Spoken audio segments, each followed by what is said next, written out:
9वा श्लोक. संजय उवाच एव मुक्त्वा ऋषिकेशं गुडाकेश परन्तप न योत्स्य इति गोविंद मुक्त्वा तूष्णीं बभूवः. नमामि सद्गुरुं शान्तं सच्चिदानन्दविग्रहं पूर्णब्रह्मपरानन्दमीशमालन्दिवल्लभं. नमो सद्गुरु तुकया ज्ञानदीपा नमो सद्गुरु सच्चिदानन्दरूपा नमो सद्गुरु भक्तकल्याणमूर्ती नमो सद्गुरु भास्करा पूर्णकीर्ती. अखंडमंडलाकारं व्याप्तं येन चराचरं तत्पदं दर्शितं येन तस्मै श्री गुरवे नमः. जयांची केली स्मरण होय सकळ विद्यांचे अधिकरण तेची बंधू श्री चरण श्री गुरूंचे ते नमस्कारोनी आता. संजय उवाच एव मुक्त्वा ऋषिकेशं गुडाकेश परन्तप न योत्स्य इति गोविंद मुक्त्वा तूष्णीं बभूवः. ग्रंथराज ज्ञानेश्वरीच्या 2ऱ्या अध्यायाचं चिंतन आपण करत आहोत आणि या 2ऱ्या अध्यायातील 9व्या क्रमांकाचा हा श्लोक आहे. याचा अन्वय आणि अर्थ एकदा आपण पाहूयात. हे परंतप गुडाकेशः ऋषिकेशं एव मुक्त्वा च न योत्से इति गोविंदम उक्त्वा तूष्णीं बभूवः. संजय उवाच संजय म्हणाला परंतप हे धृतराष्ट्रा गुडाकेशः ऋषिकेशं एवं उक्त्वा. गुडाकेश म्हणजे ज्याने निद्रा जिंकलेली आहे असा जो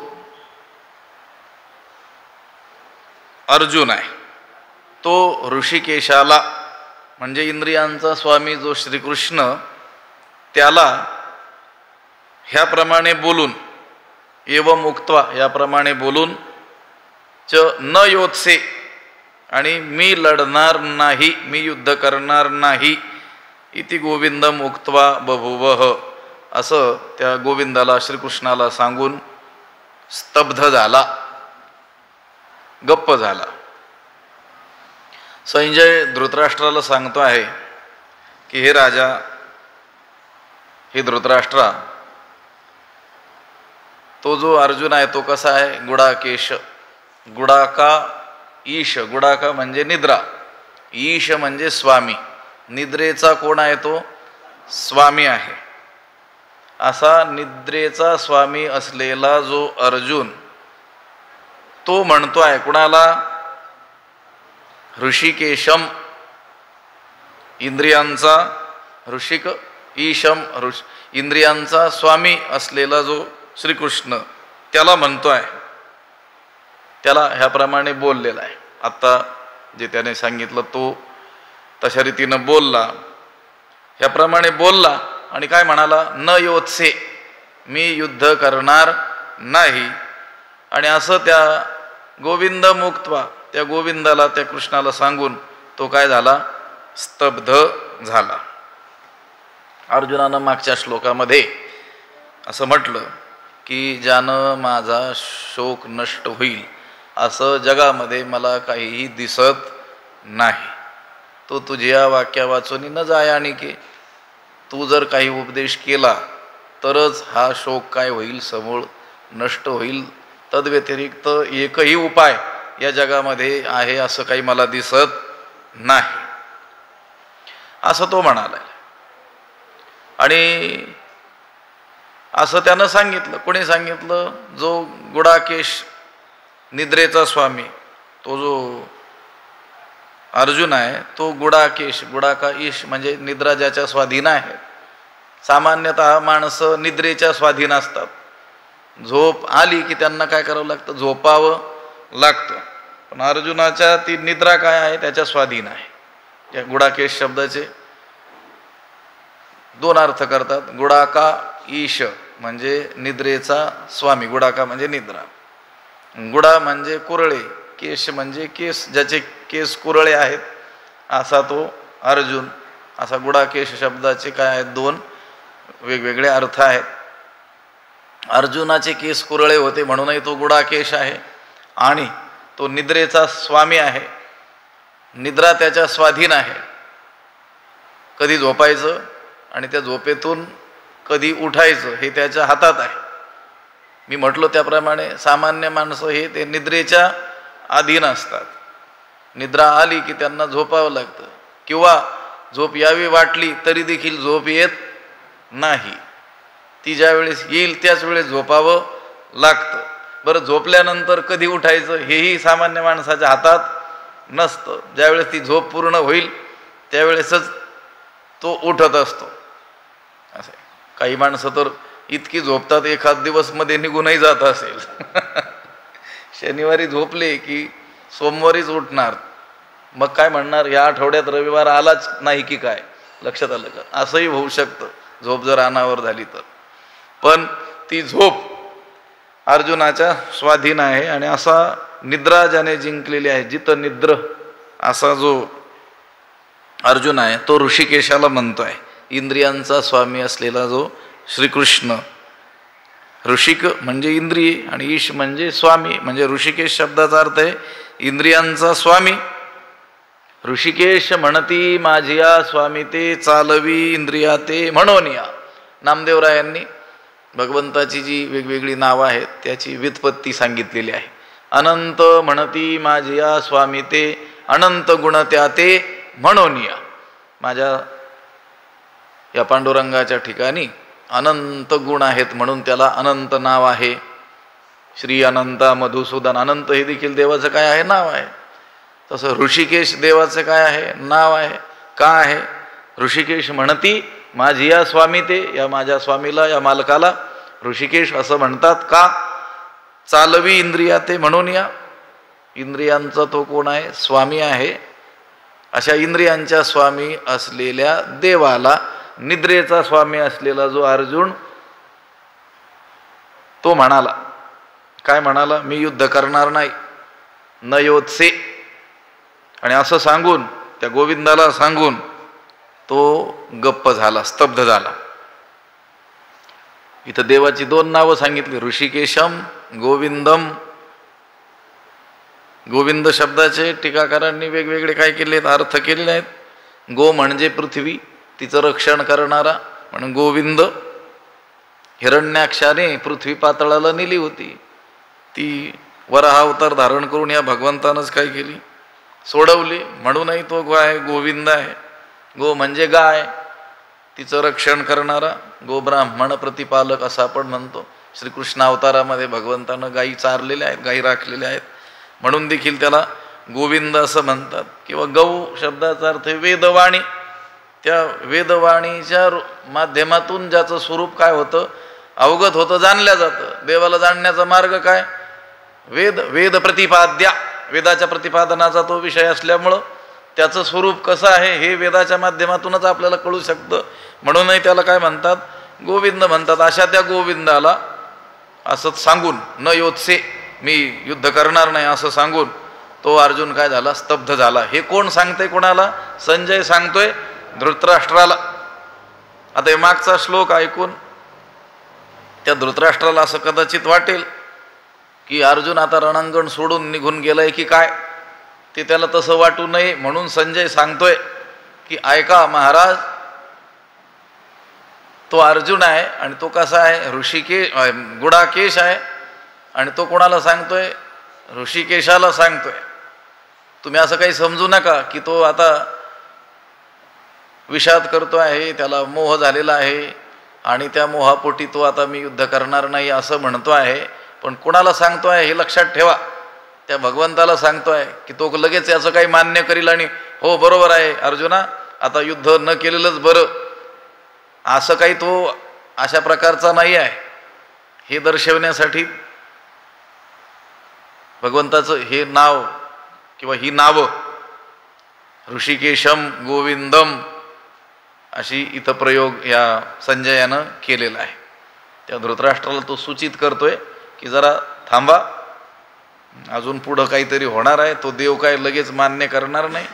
2 श्लोक त्याला सांगितले, व्यावहारिक पातळीवरचा उपदेश केला आणि आता हा काही ऐकत नाही हे पाहून तो देवच हताश झाला आणि तुझ्या मनासारखंच होऊ दे असं अर्जुनाला म्हणाला. असं काही होणार नाही. देवानं अगोदर त्याचा मोह किती तीव्र स्वरूपाचा आहे हे पाहण्याकरिता अगोदर व्यावहारिक स्तरावर उपदेश करून पाहिला, परंतु त्याचा मोह काही सामान्य नाही, हा महामोह आहे. महामोहरूपी काळ सर्पानं जरून ग्रासल्या गेलेला आहे. हे देवानं काय केलेलं आहे, जाणलेलं आहे. आणि देव आता त्याला एक औषध, सामान्य औषध जर उपयोगाला नाही पडलं त्या रोगावर, तर तो वैद्य काय करत असतो, दुसरं महाऔषधाची काय करत असतो, योजना करत असतो. अगदी त्याच पद्धतीनं भगवंत देखील याची असाध्य अशी व्याधी पाहून काय करणार आहे, त्या आत्मज्ञान रूपी औषधाची काय करणार आहे, पुढे योजना करणार आहे. हेच जणू काही सुचवण्याकरिता तो संजय धृतराष्ट्राला सांगतो आहे की हे धृतराष्ट्रा, ज्याने निद्रा जिंकली आहे असा तो शत्रुतापक असलेला जो अर्जुन आहे तो मी युद्ध करणार नाही असं त्या गोविंदाला सांगून काय झाला, स्तब्ध झाला. ऐसे संजयो असे सांगतू म्हणे राया तो पार्थू पुनरपी शोकाकुलितू काय बोले. संजयो ऐसे सांगतू म्हणे राया तो पार्थू पुनरपी शोकाकुलितू काय बोले. संजयो ऐसे सांगतू, संजयानं धृतराष्ट्राला या प्रकारे काय केलं, सांगितलं किंवा सांगत होता, सांगतो आहे.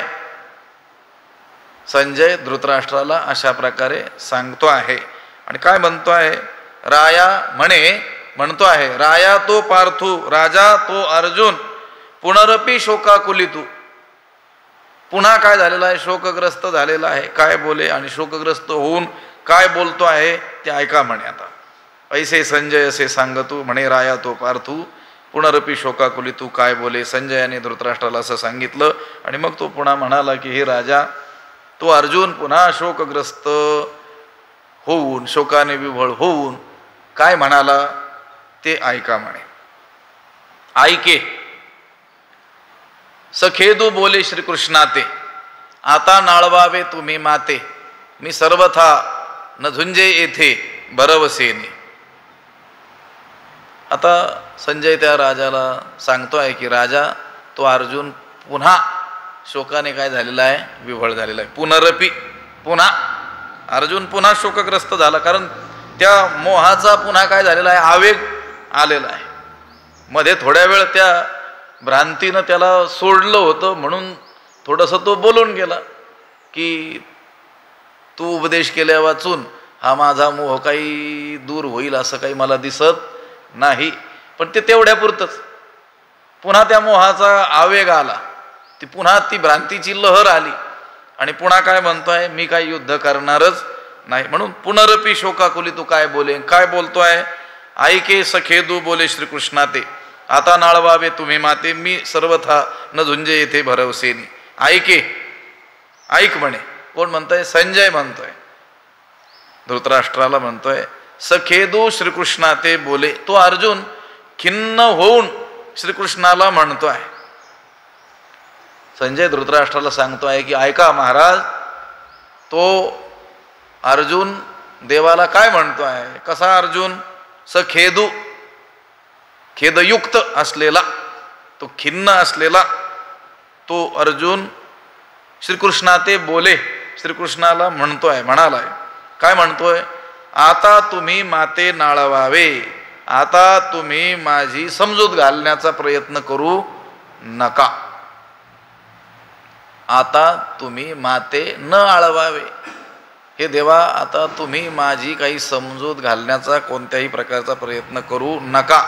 मी सर्वथा भरवसेनी येथे न झुंजे, मी काही झालं तरी देखील खात्रीनं ह्यावेळी काय करणार नाही, लढणार नाही. खात्रीपूर्वक सांगतो, भरवसेनी, खात्रीपूर्वक मी सर्वथा न झुंजे, या ठिकाणी मी कोणत्याही प्रकारे युद्ध करणारच नाही. म्हणून आता तुम्ही काय करू नका, आता नाळवावे तुम्ही माते, आता माझी समजूत घालण्याचा काही प्रयत्न करू नका. अर्जुन देवाला असं सांगतोय की देवा तुम्ही माझी समजूत घालण्याचा कोणत्याही प्रकारचा प्रयत्न करू नका, कारण आता मी खात्रीपूर्वक लढणार नाही म्हणजे नाही. आता नाळवावे तुम्ही माते, समजूत घालू नये. अर्जुन खिन्न झाला आणि तो देवाला म्हणू लागला की तुम्ही माझी काही मनधरणी करू नका, मला चुचकारू नका. लक्षात, मला वेगवेगळ्या रीतीनं असं काही समजावून सांगू नका की युद्ध करणं कसं श्रेयस्कर आहे, क्षत्रियाचा धर्म आहे वगैरे, असं काहीही मला समजावून तुम्ही सांगू नका, कारण त्या समजावण्याचा काहीच उपयोग होणार नाही. मी आता निश्चय केलेला आहे की मी लढणार नाही म्हणजे नाही. मी सर्वथा न झुंजे येथे भरवसे. भगवंताने समजून सांगण्याचा प्रयत्न केला की नाही. अनार्यजुष्टम अस्वर्ग्यम अकीर्तिकरम, हे युद्धापासून पळून जाणं हे उचित नाही आहे. हे अनार्यजुष्टम, श्रेष्ठांनी कधीही याचा अंगीकार केलेला नाही. अस्वर्ग्यम, हे काही स्वर्ग मिळवून देणारं नाही. अकीर्तिकरम, हे जगामध्ये अपकीर्ती करणारं आहे, असं सांगून त्यांनी त्या अर्जुनाची समजूत घालण्याचा प्रयत्न केला. एवढंच नव्हे तर हे अर्जुना, तू कोण आहेस याची जाणीव धर. तुझी या लाठेपणाचा आवोत ही लोकी, तुझ्या शौर्याची जी प्रसिद्धी आहे त्रैलोक्यामध्ये आहे, असं सांगून त्याला धैर्य देण्याचाही काय केलाय, प्रयत्न केलेला आहे. परंतु तो आता देवाला सांगतोय की तुम्ही गोड गोड बोलून मला काही युद्ध प्रवृत्त करू नका. मी तुम्हाला विनंती करून सांगतोय की कोणत्याही प्रकारे युद्ध करण्याचा तुम्ही मला आग्रह करू नका, कारण आता वाटेल ते झालं तरी देखील मी काही आता लढणार नाही. मी सर्वथा न झुंजे येथे भरवसेनी, निश्चय करून खात्रीपूर्वक मी लढणार नाही म्हणजे नाही, असं अर्जुन देवाला बोलला. हे संजय धृतराष्ट्राला सांगतो आहे. ऐसे एकी हेळा बोलिला, मग मौन धरुनी ठेला, तेथ श्रीकृष्णा विस्मोपातला, देखोनी तया ते. ऐसे एकी हेळा बोलिला, असे तो एकदम बोलला, एकाएकी म्हणाला. कोण? अर्जुन. काय म्हणाला? मी सर्वथा न झुंजे येथे भरवसेनी, आता नाळवावे तुम्ही माते. हे जे बोलला तो एकाएकी बोलला, एकदम बोलला. ऐसे एकी हेळा बोलिला, मग मौन धरून ठेला, मग स्तब्ध होऊन राहिला. मग बोलणं त्याने बंद केलं आणि स्वस्थ झाला. तेथ तया ते देखोनी श्रीकृष्णा विस्मोपातला, तेव्हा त्याला पाहून श्रीकृष्णाला, देवाला मोठा विस्मय झाला, आश्चर्य वाटलं. देवाला आश्चर्य वाटलं की एवढं याला मी समजावून सांगतोय, याचा काहीतरी परिणाम याच्यावर व्हायला पाहिजे होता की नाही. एवढं समजावून सांगून देखील हा मात्र काय करतोय, निश्चयानं मी आता लढणार नाहीच असं म्हणतोय आणि पुन्हा गप्प बसून राहतोय. उक्त्वा तूष्णीम बभूवः, मग मौन धरुनी ठेला. ऐसे एकी हेळा बोलिला, एकदम अर्जुन अगदी घाईनं आणि एकदमच त्यानं साफ सांगून टाकलं की मी आता युद्ध करणार नाही. म्हणजे त्याला म्हणायचं, आता मला कोणी सगळं जग जरी मला सांगेल युद्ध करणं चांगलं, तरी देखील मी काही युद्ध करणार नाही. न लढण्याचा माझा जो निश्चय आहे त्या निश्चयापासून मी काही परावृत्त होणार नाही. आता या पुढचा श्लोक आणि त्याच्यानंतर जी ओवी येणार आहे, मग आपुल्या चित्ती म्हणे, म्हणजे देव आपल्या मनात काय करतोय, विचार करतोय. हे कोण सांगताय आपल्याला? ज्ञानोबाराय सांगतात. हे काही श्लोकात आलेलं नाही आहे. लक्षात आलं का? श्लोकामध्ये फक्त तो अर्जुन देवाला काय म्हणाला असं संजय धृतराष्ट्राला सांगतो आहे तेवढंच आलेलं आहे. पण अर्जुनानं ज्यावेळेस देवाला सांगितलं की मी सर्वथा न झुंजे येथे भरवसेनी, असं एकाएकी बोलला, मग अगदी गप्प स्तब्ध राहिला, त्यावेळेस भगवंताला मोठं आश्चर्य वाटलं. ते श्रीकृष्णा विस्मोपातला देखोनी तयाते देखोनी, त्या अर्जुनाला अशा स्थितीत पाहून असं तो बोलतो आहे, गप्प बसलेला आहे, हे पाहून भगवंताला काय वाटलं? आश्चर्यच वाटलं. आणि मग तो देव मनातल्या मनात काय करतो आहे? विचार करतो आहे. आता तो काय विचार करतो आहे हे काही गीतेमध्ये थोडंच आलेलं आहे. ते ज्ञानोबाराय आपल्याला सांगतात की भगवंत आता मनामध्ये काय, कशा रीतीनं काय करतो आहे, विचार करतो आहे. तमुवाच ऋषिकेश प्रहसन्निव भारत सेनयोरुभयोर्मध्ये विषीदन्तमिदं वचः. त्याचा अन्वय सांगतो. भारत ऋषिकेशः उभयोः सेनयोः मध्ये विषीदन्तं तं प्रहसन इव इदं वचः उवाच. भारत हे धृतराष्ट्र, हे भरत कुलोत्पन्ना धृतराष्ट्रा, ऋषिकेशः उभयोः सेनयोः मध्ये, तो श्रीकृष्ण दोन्ही सैन्याच्या मध्ये विषिदंतम तम खेद करणाऱ्या त्याला म्हणजे अर्जुनाला, प्रहसन इव किंचित हसल्यासारखं करून, इदम वचः उवाच हे असं वचन बोलला, असं म्हणाला. भगवंतानं त्याचं ऐकून घेतलं. न योत्से, मी अजिबात लढणार नाही, मी सर्वथा न झुंजे येथे भरवसेनी. आता नाळवावे तुम्ही माते, हे देवा तुम्ही मला कोणत्याही प्रकारे समजावून सांगण्याच्या भानगडीत पडू नका. मी काहीही झालं तरी लढणार नाही, म्हणजे नाही, खात्रीपूर्वक लढणार नाही. असं त्या अर्जुनाचं ऐकल्यानंतर तो भगवंत त्या खेद करणाऱ्या त्या अर्जुनाला आणि त्या दोन्ही सैन्यांच्या मध्यभागी असलेल्या त्या खेद करणाऱ्या अर्जुनाला असं बोलला. पण ते बोलण्यापूर्वी किंचित काय केलं, हसल्यासारखं केलं. हसला नाही, हसल्यासारखं केलं. प्रहसन इव, प्रहसन म्हणजे हसणे, इव म्हणजे सारखं, हसल्यासारखं केलं. हसणं वेगळं आणि हसल्यासारखं करणं वेगळं.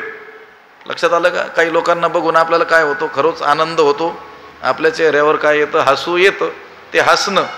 आणि काही लोकांना बघून आनंद होत नाही, पण आता दुःख झालंय असं न दाखवायचं असल्यामुळं हसल्यासारखं करत असतो. लक्षात, हसणं वेगळं, हसण्यासारखं करणं वेगळं. भगवंतानं हसल्यासारखं करून असं पुढं ते बोललेले आहे. प्रहसन इव म्हणजे हसल्यासारखं करून, जणू काही हसतच आहे. स्मित हास्य भगवंतानं केलं, गालातल्या गालात देव हसला. कारण मोठा हुरूप धरून युद्धभूमीवर अर्जुन आलेला आहे. तर देवालाच म्हटलं की नाही, सेनयोरुभयोर्मध्ये रथम स्थापय मी अच्युत, हे अच्युत मी रथम, माझा रथ उभयोः सेनयोः मध्ये स्थापय, दोन्ही सैन्यांच्या मध्ये नेऊन काय कर, उभा कर. मी पाहतो जरा, म्हटले कोण कोण आलेले आहेत युद्ध करण्यासाठी. अशा मोठ्या हुरूपानं तिथं तो आलेला आहे. आणि युद्ध करण्याची इच्छा धरून आलेला तो अर्जुन आता म्हणतो आहे, न योत्से, मी युद्ध करत नाही. आणि पुन्हा तूष्णीम बभूवः असं सांगून शांत झाला, गप्प बसून गेला, मौन त्यानं धारण केलं. आता हे त्याचं जे करणं आहे हे उचित नाही आहे, अनुचित आहे. हे त्या अर्जुनालाच वाटावं. अर्जुनालाच असं वाटलं पाहिजे की मी हे देवाला असं म्हणतो आहे की मी आता लढणारच नाही. हे असं अर्जुन जे बोललेलं आहे आणि शांत राहिलेलं आहे, हे त्याचं जे करणं आहे हे चुकीचं आहे असं अर्जुनालाच वाटावं, म्हणून भगवंतानं हसल्यासारखं केलं. लक्षात आलं का? समोरचा माणूस आपल्याला काहीतरी सांगतो आहे, गंभीर विषयावर बोलतो आहे, आणि त्याचं ते जर बोलणं चुकीचं आहे असं त्याला जर भासवायचं असेल तर तो ऐकणारा काय करत असतो, गंभीरपणाचा त्याग करून थोडं हसल्यासारखं करतो. म्हणजे त्या समोरच्याला कळावं की हे मी जे बोललेलं आहे हे कदाचित चुकलेलं असावं. मग त्या अर्जुनालाच जाणीव व्हावी की हे आपण जे केलं किंवा जे बोलतो आहोत ते चुकीचं आहे, अनुचित आहे, अयोग्य आहे, हे त्याला भासावं, त्याला कळावं. म्हणून भगवंतानं थोडंसं काय केलं, हसल्यासारखं केलं. आणि त्याला असं म्हणाले, काय म्हणाले ते पुढच्या श्लोकापासून सांगणार आहेत. खिन्न होऊन बसलेला आहे तो कुठे, दोन्ही सैन्याच्या मध्ये. दोन्ही सैन्याच्या मध्ये खिन्न होऊन बसलेल्या त्या अर्जुनाला भगवान श्रीकृष्णानं किंचित हसल्यासारखं करून असं ते बोललेले आहेत. हे त्या धृतराष्ट्राला संजय सांगतो आहे. बरं, उपहासानं हसलेलं नाही. लक्षात आलं का? त्याला ते जाणून द्यायचंय की आपण जे करतो आहोत हे काय आहे, चुकीचं आहे. मग आपुल्या चित्ती म्हणे एथ हे काही आदरिले येणे, अर्जुन सर्वथा काही नेणे काय किजे. मग आपुल्या चित्ती म्हणे, मग तो भगवान श्रीकृष्ण आपल्या मनात म्हणतोय. आता मनातल्या मनात काय म्हणतोय हे काय गीतेत थोडंच सांगितलेलं आहे, मी बोलून गेलो अनेक वेळेस.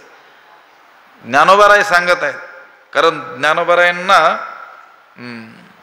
श्रोते किंवा श्रीगुरु असं म्हणतात ना, तू ते श्री मुरारी म्हणितले प्रकट करी, जे अभिप्राय गवरी झाकिले आम्ही, ते देवाचे मनोगत तू दाविता हासी मूर्त, हेही म्हणता चित्त दाटेल तुझे.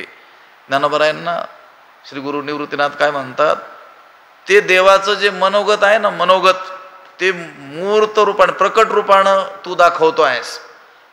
हे ज्ञानोबा, तू गीतेचा केवळ शब्दार्थच सांगतो आहेस असं नाही, तर देवाचं जे मनोगत आहे, देवाला नेमकं काय म्हणायचं आहे, देवानं हे अर्जुनाला सांगताना मनात काय विचार केलेला आहे ते देखील प्रकट रीतीनं तू सांगतो आहेस, असं त्याला ज्ञानोबारायांना शाबासीच निवृत्तीनाथ महाराजांनी दिलेली आहे. शब्दाचा एक सरळ सरळ काय असतो, अर्थ असतो, आणि एक काय असतो, ध्वन्यार्थ असतो, तो अप्रकट असतो. तो अर्थ त्या वक्त्याच्या मनात असतो, त्या शब्दाच्या पाठीमागचा त्याचा काय असतो, तो अभिप्राय असतो, तात्पर्य असतं. वक्तुर इच्छा तात्पर्यम, वक्ता ज्या इच्छेनं बोलतो त्याला म्हणतात तात्पर्य. कधी कधी शब्द वेगळा असतो पण त्याचा होणारा अर्थ काय असतो, वेगळाच असतो. त्या शब्दाचा शब्दार्थ आणि ते तात्पर्य याचा कधी कधी काही संबंध असलेला आपल्याला दिसत नाही. आई आपल्या मुलाला, त्या मुलावर अतिशय स्नेह असल्यामुळं उन्हात जर खेळत असेल तर त्याला समजावणीच्या स्वरात ती एकदा दोनदा सांगते, आणि मग काय सांगत असते, त्या उन्हात नको मरू, इथं सावलीत मर. म्हणजे सावलीत येऊन मर, मेला पाहिजे असं तिचं म्हणणं आहे का? मर हा शब्द आहे, पण त्या शब्दाचा अर्थ आहे जग. लक्षात आलं का? तिकडं उन्हात मरशील तर तू सावलीत येऊन जग. लक्षात आलं का? पण म्हणते काय, उन्हात नको खेळू, इकडं सावलीत येऊन मर म्हणत असते. आता मर शब्दाचा अर्थ आहे तर मरून जाणे, पण आईचं ते मर म्हणणं त्याच्या मागचा अर्थ काय, जग असा आहे. ध्वन्यर्थ त्याच्या मागचा अभिप्राय. तसं देवाच्या बोलण्याच्या मागचा अभिप्राय ज्ञानोबाराय आपल्याला सांगतात. मग आपुल्या चित्ती म्हणे, कोण म्हणतोय आपल्या मनातल्या मनात, भगवंत म्हणतोय, हे आपल्याला ज्ञानोबाराय सांगतात. नाही तर ज्ञानोबारायांनी सांगितलं नसतं तर देव आपल्या मनातल्या मनात काय म्हणाला, अर्जुनाचं हे असं वागणं पाहून देवानं आपल्या मनात काय विचार केला हे काय कोणी सांगितलं नसतं. मग आपुल्या चित्ती म्हणे येत हे काही आदरिले येणे, अर्जुन सर्वथा काही नेणे काय कीजे. मग आपुल्या चित्ती म्हणे, मग तो भगवान श्रीकृष्ण आपल्या मनातल्या मनात म्हणतो, येथ येणे हे काय आदरिले, या प्रसंगी यानं हे काय आरंभलं म्हटले, नवीनच काय भारूड करतोय हा. अर्जुन सर्वथा काही नेणे काय कीजे, अर्जुनाला मुळीच काही कळत नाही काय करावं, हे देव मनातल्या मनात म्हणतोय. लक्षात बोललेलं नाहीये, मनात विचार करतोय की अर्जुनानं हे नवीनच काय आरंभलं म्हणे, हे वेगळंच काय यानं सुरू केलं. आला होता लढण्याकरता, अगदी आत्ता आत्ता काही क्षणापूर्वी देखील लढण्याचाच विचार त्याच्या मनात होता, आणि आता एकाएकीच याला हे काय झालं की मी काही झालं तरी लढणारच नाही, हे देवा तुम्ही मला काही समजावून सांगण्याच्या भानगडीत पडू नका, आता नाळवावे तुम्ही माते. हे अर्जुनानं हे नवीन काय आरंभलं याचं देवाला काय झालं, आश्चर्य वाटलं. अर्जुन सर्वथा काही नेणे काय कीजे, अर्जुनाला मुळीच काही कळत नाही काय करावं. देवाला प्रश्न पडलाय, मनातल्या मनात देव म्हणतो, कशाही रीतीने याला समजावून सांगितलं तरी याला कळतच नाही काय करावं. मग आपुल्या चित्ती म्हणे येथ हे काही आदरिले येणे, अर्जुन सर्वथा काही नेणे काय कीजे. अर्जुनाला मुळीच समजत नाही. असं जो देव मनातल्या मनात म्हणतो आहे त्याचं कारण आहे का अर्जुनाच्या ठिकाणी साधारण असाधारण अशा दोन्ही प्रकारचा काय होता? मोह होता. मी करता भोगता जन्मणारा मरणारा मी देह आहे असा जो सर्व प्राण्यांच्या ठिकाणी असणारा जो साधारण मोह आहे तो तर अर्जुनाच्या ठिकाणी होताच. पण कारुण्यानं व्याप्त झाल्यामुळं युद्धरूपी स्वधर्माविषयी देखील अर्जुनाची विपरीत बुद्धी झाली होती. युद्ध करणं हे काय आहे? धर्मपालन आहे. पण तो त्या युद्धाला अधर्म म्हणू लागला होता, महापाप म्हणू लागला होता की यांना मारल्यानंतर पाप होईल म्हणून, दोष लागेल म्हणून. हा असाधारण मोह देखील त्या अर्जुनाच्या ठिकाणी होता. म्हणून भगवंत म्हणतोय की काय कीजे, नेमकं काय करावं आता याला? अर्जुन सर्वथा काही नाही, अर्जुनाला काहीच खरोखरच काही कळत नाही. आता काय करावं? हा उमजे आता कवणे परी कैसेनी धीरू स्वीकारी जैसा ग्रहाते पंचाक्षरी अनुमानिका.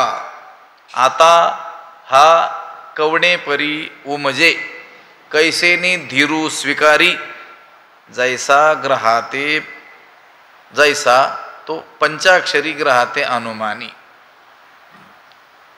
भगवंत मनातल्या मनात म्हणतो आहे, मग आपल्या चित्ती म्हणे हे लक्षात ठेवायचं. तो आपल्या चित्तात म्हणतोय. काय म्हणतोय? आता हा कवणे परी उमजे, आता याची कोणत्या रीतीनं समजूत पडेल? लक्षात आलं? याला काय कशा रीतीनं समजावून सांगितल्यानंतर हा समजावून घेईल, याची कोणत्या प्रकारे समजूत पटेल? कैसेने धीरू स्वीकारी, याचं हे गेलेलं धैर्य पुन्हा कसं हा धारण करील, कशाने हा धीर धरील, असा तो देव काय करू राहिला? मनातल्या मनात विचार करू राहिला. कसा? जैसा पंचाक्षरी ग्रहाते अनुमानी, ज्याप्रमाणे एखादा मांत्रिक त्या पछाडणाऱ्या भूताविषयी, हे भूत कशाने दूर होईल याचा काय करत असतो? विचार करत असतो. एखादा मांत्रिक आहे तो काय करतो? विचार करतो. कसा विचार करतो? की आपल्या समोर आलेला हा मनुष्य आहे, याला ही जी भूतबाधा झालेली आहे, हे पिशाच याच्या पाठीशी का लागलं असेल, हे कोणत्या प्रकारचं पिशाच असेल, हे पिशाच दूर करण्याकरिता नेमकं काय केलं पाहिजे, असा काय करत असतो? तर्क करत असतो. हे उदाहरण दिलं. आणखी उदाहरण देणार आहेत पुढच्या उभीमध्ये. वैद्याचं एक उदाहरण दिलं मांत्रिकाचं. जो मांत्रिक आहे, पंचाक्षरी म्हणजे मंत्र जाणणारा आणि अंगातील भूत पिशाच काढणारा, त्याला देवऋषी मांत्रिक असं काहीतरी म्हणतात. ते पंचाक्षरीचा अर्थ सांगितलेला आहे. राम ह्रीम क्लीम हुम फट असे काहीतरी 5 अक्षर की ज्याचा उपयोग त्या भूतप्रेत बाधा निवारणासाठी केला जातो. ते जाणणारा, लक्षात आलं का? त्या भूताप्रेतांना जाणणारा, पुन्हा त्यांची बाधा कशाने दूर होईल हे उपाय जाणणारा असा जो पंचाक्षरी, त्याच्याकडे जर एखादं ग्राहक आलं, कोणतं ग्राहक? ज्याला पिशाच बाधा झालेली आहे, तर तो काय करत असतो? अगोदर याला ही पिशाच बाधा का झाली असेल, कोठे झाली असेल, लक्षात आलं का? चिंचे खाली झाली असेल की त्या स्मशानामध्ये झाली असेल, असा काय करतो? मनातल्या मनात विचार करतो. त्याच्या एकंदर त्या हालचालीवरून, पिशाच बाधा ज्याला झालेली आहे त्याच्या हालचालीवरून हे पिशाच कोणत्या प्रकारचं असेल, प्रकार आहेत त्याच्यामध्ये फार, लक्षात आलं का? पिशाच्या मध्ये सुद्धा काय आहेत? वेगवेगळे प्रकार, त्याच्यात कॅटेगरी आहे, लक्षात आलं का? फर्स्ट प्रथम श्रेणी, मोठंच जर भूत असलं, पुन्हा त्याच्यात पुल्लिंगी आणि स्त्रीलिंगी हा देखील काय आहे? भेद आहे की नाही? हडळ या नावाचं जे भूत आहे ते स्त्रीलिंगी भूत आहे, लक्षात आलं का? आणखी वेगवेगळे काय असतील ते भूतांचं काय करायचं आपल्याला, पण आलाय विषय म्हणून, लक्षात आलं का? आहेत की नाहीत? त्याचा सुद्धा मोठा काय आहे? अभ्यास आहे त्या भूताधिकांचा. पण ज्याचा तो अभ्यास आहे तो पंचाक्षरी, त्याच्याकडे आलेलं जे ग्राहक आहे भूत पिशाच बाधा झालेलं, त्याला पाहून काय करत असतो, अनुमान करत असतो. कशासाठी? ती पिशाच बाधा दूर करण्यासाठी. म्हणजे नेमकं याला काय करावं, कोणता उपाय करावा, कोणत्या मंत्राचा प्रयोग करावा की जेणेकरून याची पिशाच बाधा काय होईल, दूर होईल. असं ज्याप्रमाणे तो पंचाक्षरी, तो मांत्रिक काय करत असतो, अनुमान करत असतो, तर्क करत असतो, विचार करत असतो, त्याप्रमाणे भगवंत विचार करू लागलेला आहे. हा उमजे आता कवणेपरी कैसेनी धीरू स्वीकारी. आता या अर्जुनाची कोणत्या कशा रीतीनं आपण समजूत घालावी, कशाने हा पुन्हा नव्यानं धैर्य धारण करील, असा तो भगवंत काय करू लागला, विचार करू लागला. कारण केवळ कठोर भाषेचा प्रयोग करूनही काही चाले ना. बोलले की नाही, क्लैब्यम मास मगम पार्थ नाही तत्वयू पपद्यते क्षुद्रम हृदय दौर्बल्यम त्यक्तोत्तिष्ठ परंतप. या नपुंसकतेला तू प्राप्त होऊ नकोस. किती कडक भाषा वापरली, कठोर भाषा वापरली, पण त्याचा काही उपयोग झाला नाही. व्यावहारिक काही गोष्टी देखील सांगून पाहिल्या की युद्धापासून पळून जाणं हे काही तुला शोभत नाही, तू एवढा शूरवीर आहेस, तुझ्या लाठेपणा जाओ, तीही लोक या त्रैलोक्यामध्ये तुझ्या शौर्याचा डंका वाजतो आहे आणि असा तू असून देखील पळू पाहतोस, हे काही योग्य नाही. असं व्यावहारिक स्तरावर देखील समजावून सांगितलं, कठोर भाषेत देखील सांगितलं, पण अर्जुनावर त्याचा काहीही परिणाम होत नाही असं त्या देवाला दिसून आलं.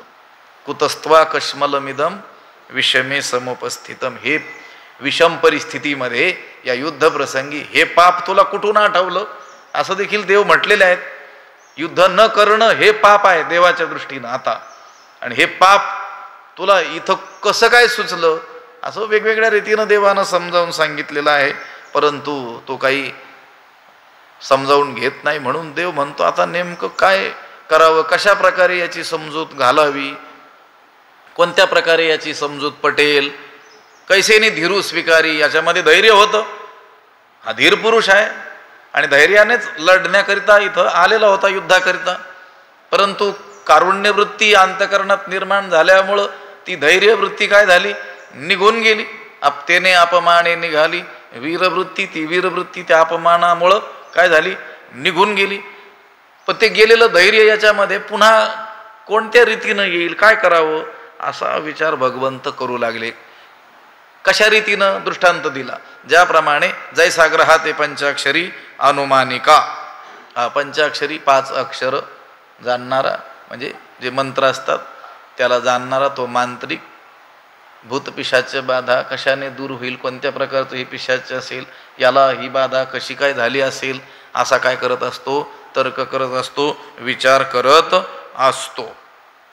कारण विचार न करताच जर तो मंत्र प्रयोग करू लागेल तर त्या मांत्रिकालाच ती पिशाच बाधा होण्याचा काय असतो, संभव असतो. त्याला हे तर पाहावं लागेल ना आपल्या आटोक्यात हे भूत आहे की नाही. या समोरच्याला ज्या भूताने पछाडलेलं आहे ते भूत, ते पिशाच आपल्या कक्षेत येतंय का, आपलं सामर्थ्य तेवढं आहे की नाही, हे त्याला पाहावं लागेल ना.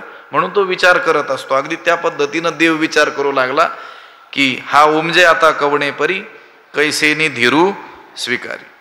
आपण पहिल्या अध्यायात पाहून आलो की नाही, देखा मंत्रज्ञ बरळू जाय तेथ का जैसा संचारू होय.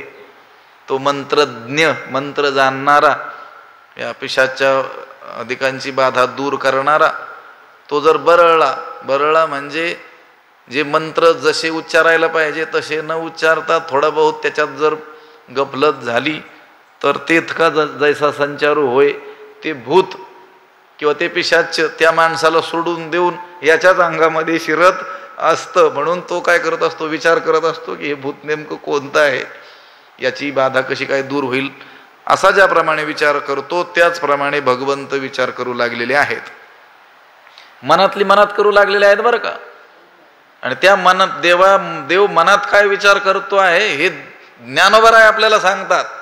नाहीतर गीतेच्या हजारो टीका आपण अभ्यासल्या तरी देव मनात काय विचार करत होता हे काही आपल्याला कळूच शकत नाही. संस्कृत प्राकृत कोणत्याही भाषेमध्ये गीतेवर जी व्याख्यानं झालेली आहेत ती सगळी आपण उलटपालट केली त्याची तरी देखील हे कळणार नाही. हे त्यासाठी ज्ञानेश्वरीच वाचावी लागते. आणि गीतेचं हृदगत जाणायचं असेल देवाचं तर ज्ञानेश्वरीच्या अभ्यासाशिवाय पर्याय नाही. हे जे आत्ता आपण चिंतन करतो आहोत हे आपल्याला जगातल्या गीतेवर लिहिलेल्या कोणत्याही ग्रंथामध्ये मिळू शकत नाही. हा उमजे आता कवणे परी कैसेनी धीरू स्वीकारी जैसा ग्रहा ते पंचाक्षरी अनुमानिका. एक उदाहरण दिलं ज्याप्रमाणे तो मांत्रिक त्या पिशाच्या संबंधी काय करतो, अनुमान करतो, विचार करतो, तर्क करतो. आणखी दुसरं उदाहरण, ना तरी असाध्य देखोनी व्याधी अमृता समदिव्य औषधी वैद्य सूची निरवधी निदानीची. ना तरी किंवा हे उदाहरण नसलं पटलं कोणतं, त्या मांत्रिकाचं, तर दुसरं उदाहरण ना तरी किंवा असाध्य व्याधी देखोनी. व्याधी कशी आहे, असाध्य आहे हे पाहून वैद्य काय करतो, वैद्य निदानीची अमृता सम दिव्य औषधी निरवधी सूची. वैद्य काय करतो, निर्वाणीच्या अमृतासारख्या अलौकिक औषधीची, दिव्य औषधीची निरवधी सूची तात्काळ काय करतो, योजना करतो. असाध्य व्याधी, व्याधी म्हणजे रोग, त्याच्यामध्ये काय आहेत, प्रकार आहेत. काही व्याधी सहज साध्य, काही कष्ट साध्य आणि काही असाध्य. सहज साध्य, पावसात भिजून आले, सर्दी झाली, नाक गळू लागलं, काहीतरी एखाद दुसरी गोळी काही काढा दिला, बरं झालं, सहज साध्य, एक दिवसामध्ये ठीक.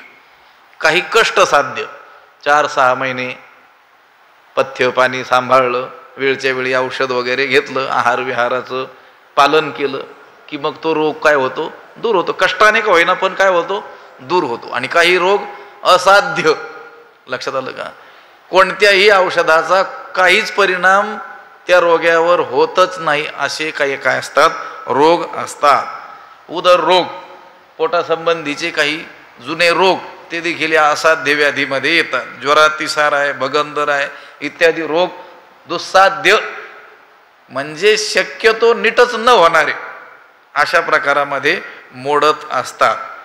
आता अशा रोगाला दूर करण्याकरिता त्या वैद्यानं कोणतंही औषध दिलं तरी त्या औषधाला ते काही दाद देत नाहीत. म्हणून मग तो काय करत असतो, ना तरी असाध्य देखोनी व्याधी, ना तरी व्याधी असाध्य देखोनी.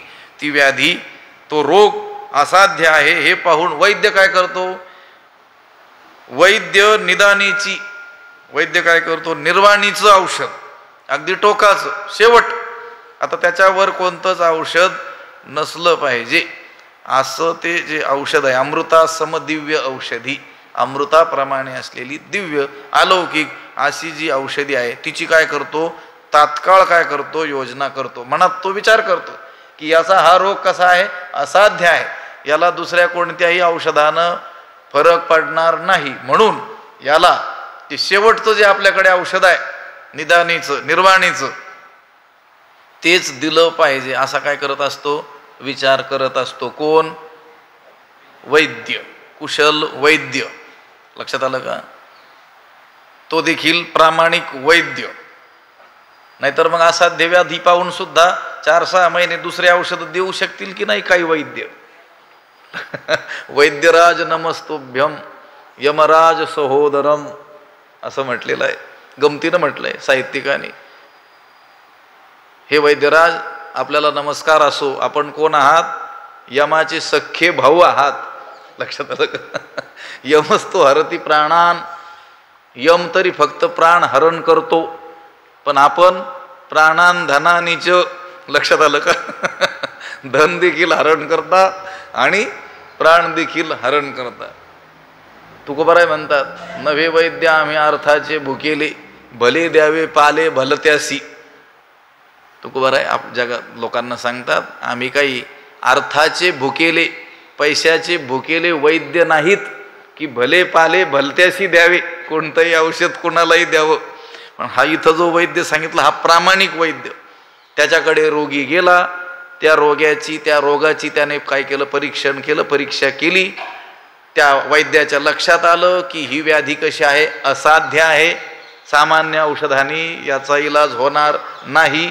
मग तो तात्काळ निर्णय करतो की याला निर्वाणीचं अमृतासम दिव्य असलेलं औषधच दिलं पाहिजे, असा ज्याप्रमाणे तो वैद्य विचार करतो तसं भगवंत विचार करतो आहे की हा उमजे आता कवणे परी कैसेनी धीरू स्वीकारी. 2 उदाहरणं दिलेली आहेत. देव या अर्जुनाच्या बाबतीत कसा विचार करतोय, ज्याप्रमाणे तो मांत्रिक ती भूत प्रेत बाधा झालेल्या माणसाविषयी विचार करतोय की या भूत कोणत्या प्रकारचं असेल, कशाने हे जाईल, हा ज्याप्रमाणे तो विचार करतो हे एक उदाहरण. आणि दुसरं, वैद्य ज्याप्रमाणे असाध्य व्याधी पाहून तात्काळ निर्णय घेतो की याला निर्वाणीचं अमृतासम दिव्य असलेलं औषध दिलं पाहिजे, त्याप्रमाणे भगवंत या अर्जुनासंबंधी विचार करतोय की हा उमजे आता कवणे परी, याची कोणत्या प्रकारानं समजूत घालावी, गेलेलं धैर्य याच्यामध्ये परत कसं येईल असा तो विचार करतो. तैसे विवरितू असे श्री अनंतू तया दोन्ही सैन्यातू जयापरी पार्थू भ्रांती सांडी. तैसे पार्थू जयापरी भ्रांती सांडी श्री अनंतू तया दोन्ही सैन्या आतू विवरितू असे. त्याचा अर्थ असा आहे, तैसे तैसे म्हणजे त्याप्रमाणे म्हणजे त्या मांत्रिकाप्रमाणे आणि त्या वैद्याप्रमाणे, त्याप्रमाणे पार्थू जयापरी भ्रांती सांडी. अर्जुन कोणत्या उपायाने हा मोह टाकून देईल. श्री अनंतू तया दोन्ही सैन्यातू विवरितू असे, तो श्रीकृष्ण त्या दोन्ही सैन्याच्या मध्यभागी विचार करत होता. भगवंत असा विचार करत होता की हा अर्जुन कोणत्या उपायाने काय करील, मोह टाकील, असा तो भगवंत विचार करतोय. कुठे करतोय? दोन्ही सैन्याच्या मध्ये. लक्षात आलं का? विवरितू म्हणजे विचार करत होता. हा खिन्न झालेला अर्जुन जो आहे तो कोणत्या उपायाने हा जो भ्रम धारण त्याने केलाय तो टाकून देईल, भ्रांती सांडील, असा काय करतोय देव विचार करतोय. कारण अर्जुनाचं हे लढाईतून युद्धातून परावृत्त होणं हे सर्व प्रकारे काय आहे? अयोग्यच आहे. परमार्थतःही अयोग्य आहे आणि व्यवहारतःही देखील काय आहे? अयोग्यच आहे. पारमार्थिक दृष्टीनं देखील त्याचं हे वागणं काही उचित नाही आणि व्यवहाराला धरून तर हे वागणं उचित नाहीच आहे. म्हणून तो देव विचार करतोय की ही भ्रांती हा कोणत्या रीतीनं टाकून देईल. जयापरी पार्थू भ्रांती सांडी, असं काय करावं, असा कोणता उपाय करावा, काय इलाज करावा की हा अर्जुन काय करील, हा भ्रम टाकून देईल. ते कारण मनी धरिले मग सरोष बोलो आदरिले, जैसे मातेच्या कोपी थोकले स्नेह आथी, ते कारण मणी धरिले. तो हेतू भगवान श्रीकृष्णाने मनात धरला. कोणता हेतू? याचा मोह कशा रीतीनं काय होईल? दूर होईल. तो मोह निवृत्तीचा काय उपाय देवानं मनात आणलं की हा उपाय याला केल्याशिवाय याचा काही मोह निवृत्त होत नाही. ते कारण मणी धरिले, तो हेतू देवानं काय केला? मनामध्ये आणला. जसं तो वैद्य मनात आणतो की नाही, आता याला हेच औषध दिलं पाहिजे, किंवा तो मांत्रिक त्या प्रेतबाधा झालेल्या त्या व्यक्तीचा विचार करून आता ह्या मंत्राचाच प्रयोग केला पाहिजे, असं जसं मनात आणतो त्याप्रमाणे भगवंतानं मनात आणलं. ते कारण मणी धरिले, तो मोहनिवृत्तीचा उपाय देवानं मनात आणला. मग सरोष बोलो आदरिले, आणि मग जरा रागानंच बोलायला आरंभ केला, सुरुवात केली. कोणी? देवानं. पुढे जे बोलतील ते. अगोदर काय केलं? त्याच्या मोहनिवृत्तीचा उपाय मनामध्ये आणला की आता हाच उपाय याला योग्य आहे, आणि मग बोलायला आरंभ केला. पण कसा बोलायला आरंभ केला? सरोष, रोषासह, रागासह, रागानेच. देव जरा रागेच बोललेले आहेत. राग बोलले म्हणजे ते काही अर्जुनाचा द्वेष करतायत का? नाही. तो देवाचा जो राग आहे ना, तो उदाहरण दिलं. जैसे मातेच्या कोपी थोकले स्नेह आथी, जैसे ज्याप्रमाणे मातेच्या कोपी थोकले स्नेह आथी. मातेच्या कोपी, आईच्या रागवण्यामध्ये काय असतं? स्नेह असतो, प्रेम असतं, पण ते गुप्त असतं. आई ज्या वेळेस त्या बालकावर रागावते, त्या रागवण्यामागं देखील काय असतं? प्रेमच असतं, स्नेहच असतो. पण तो कसा असतो? थोकले गुप्त असतो. लक्षात आलं का? प्रकट नसतो. तो दिसत नसतो, ते प्रेम दिसत नसतं, तो स्नेह दिसत नसतो. त्या बाळाला वाटतं आईनं मला रागे रागे काय केलं, मारलं, पण त्या मारण्यामध्ये देखील काय असतं, प्रेमच असतं. ते रामानंद सरस्वती म्हणून एक मोठे महात्मे होऊन गेले, ते म्हणायचे आई बाळाला लाडू खाऊ घालते, मिठाई खाऊ घालते, त्या कृतीमागे त्या आईचं काय असतं, त्या बाळावर प्रेम असतं. पण आई एखाद्या वेळेस काय करत असते, त्याला चापट देखील मारते, धपाटा मारते. मग त्या मारण्यामध्ये ते खाऊ घालण्यापेक्षा अधिक प्रेम असतं. याचं अनिष्ट होऊ नये, याचं नुकसान होऊ नये म्हणून काय करत असते, ती त्याला मारत असते. एखादं बालक जर काही अशी कृती करत असेल, काही त्या अग्नीकडेच चाललेला असेल, काही अशी वस्तू त्याने हातात धरलेली असेल की जी त्याला नुकसान पोहोचवू शकते, त्यावेळेस आई काय करत असते, रागे रागे त्याला मारत असते. त्या मारण्यामागं आईचं अधिक प्रेम असतं. जैसे मातेच्या कोपी थोकले स्नेह अथी. त्या आईच्या रागावण्यामध्ये दडलेला काय असतो, स्नेहच असतो. गुप्त असं काय असतं, प्रेमच त्या आईचं असतं. आता संत देखील राग बोलतात, देतो तीक्ष्ण उत्तरे, पण कशासाठी, पुढे व्हावयासी बरे. तुकोबाराय म्हणतात आम्ही तीक्ष्ण उत्तर देतो, कठोर भाषेत बोलतो. तीक्ष्ण उत्तरे हाती घेऊन बाण फिरे. आता सर्व काळीच आणि सर्वच जणांना प्रेमाची भाषा समजेल असं काही नाही आहे. म्हणून अनेक वेळेस संतांना देखील कठोर भाषेचा काय करावा लागतो, प्रयोग करावा लागतो. नाथ महाराजांसारखे शांतीब्रह्म संत सुद्धा त्या हरिपाठामध्ये काय करतात, बोलतात की नाही, काय माय गेली होती भूतापासी हरिणये मुखासी. अरे मुडा, हे वचन तरी उच्चारता येतंय. तुकोबारायांची काही वचनं तर उच्चारताही येणार नाहीत. एवढ्या काय केलेल्या आहेत, शिव्या दिलेल्या आहेत. नाम न वदे ज्याची वाचा तो लेख इतकं कठीण बोललेले आहेत. पण मग काय ते लोकांचा राग करतात का, द्वेष करतात का, नाही.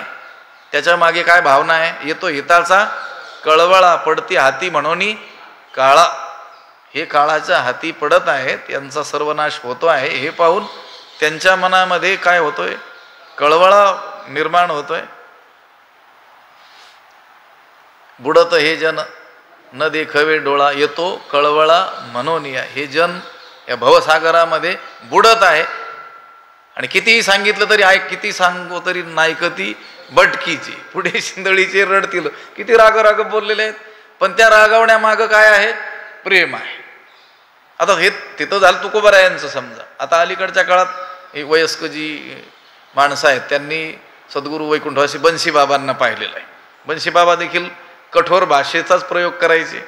किंवा सद्गुरू वैकुंठवासी जयराम बाबा आळंदीचे, जयराम बाबा भोसले, ते देखील शिव्या द्यायचे, कठोर भाषेत बोलायचे. किंवा सद्गुरू वैकुंठवासी वक्ते बाबा, ते देखील कठोर भाषेत बोलायचे. पण त्या बोलण्यामागं काय होतं, अत्यंत प्रेम होतं. आपल्या जन्म देणाऱ्या आई बापापेक्षा देखील अधिक प्रेम या संतांच्या हृदयात आपल्याविषयी असल्यामुळं आपला नाश होऊ नये म्हणून ते तसं बोलतात. इथं उदाहरण दिलं की जैसे मातेच्या कोपी थोकले स्नेहाथी. आईच्या रागामध्ये मुलाविषयीचं काय असतं, गुप्त प्रेमच असतं. तो अप्रकट असा काय असतो, स्नेहच असतो. म्हणून देव जरी आता या अर्जुनाला राग बोलणार आहेत तरी देखील त्याच्या मागं त्या अर्जुनाविषयीचं काय आहे, प्रेमच आहे. ते कारण मनी धरिले, याचा मोह कशाने निवृत्त होईल तो उपाय देवानं मनामध्ये आणला आणि मग सरोष बोलो आदरिले. मग जरा थोडं रागानंच बोलण्यास काय केली, सुरुवात केली. जैसे मातेच्या कोपी थोकले स्नेह आथी. ज्याप्रमाणे आईच्या रागवण्यामध्ये मुलाविषयीचा दडलेला काय असतो, त्याच्यामध्ये स्नेहच असतो, प्रेमच असतं. अजून एक उदाहरण देतात. हे आईचं एक उदाहरण. आईच्या रागवण्यामध्ये काय असतं, प्रेम असतं. वरून ती रागवलेली दिसते परंतु आतून काय असतो, स्नेहच असतो, प्रेमच असतं. हे एक उदाहरण. आणखी एक उदाहरण. हे उदाहरण कशासाठी दिलंय, देवाचं बोलणं तसं आहे, दिसतंय ते रागावून बोललेलं, पण त्याच्या मागं अर्जुनाचं हित व्हावं हीच काय आहे, कळकळ आहे. जसं आई रागावते, त्या बाळाला मारते देखील, पण त्या क्रियेमागं तिच्या मनामध्ये त्या बाळाविषयीचं काय असतं? प्रेमच असतं. हे एक उदाहरण, की औषधाची या कडवटपणी जैसी अमृताची पुरवणी ते आहाच न दिसे परिगुणी प्रकट होय. आणखी एक उदाहरण दिलं, की किंवा हे आईचं उदाहरण नसलं पटलं, आणखी दुसरं उदाहरण, की औषधाची या कडवटपणी किंवा औषधाच्या कडूपणामध्ये जैसी अमृताची पुरवणी, ज्याप्रमाणे अमृताची काय असते? जोड असते. ज्याप्रमाणे औषधाच्या कडूपणामध्ये अमृताची पूर्णता असते, ते आहाच न दिसे, ती वरवर दिसत नाही.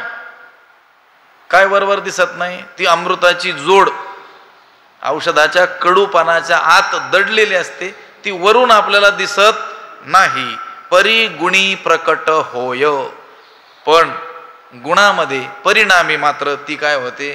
प्रकट होत असते. रोग्याला गुण आला की मग त्या औषधाच्या कडूपणाच्या आत असलेली अमृताची जोड ती काय होत असते? प्रकट होत असते. औषध कधी गोड असतात का? बहुतेक औषधं कशी असतात? कडूच असतात. आणि ती काही रोग्याला खावी वाटतात का?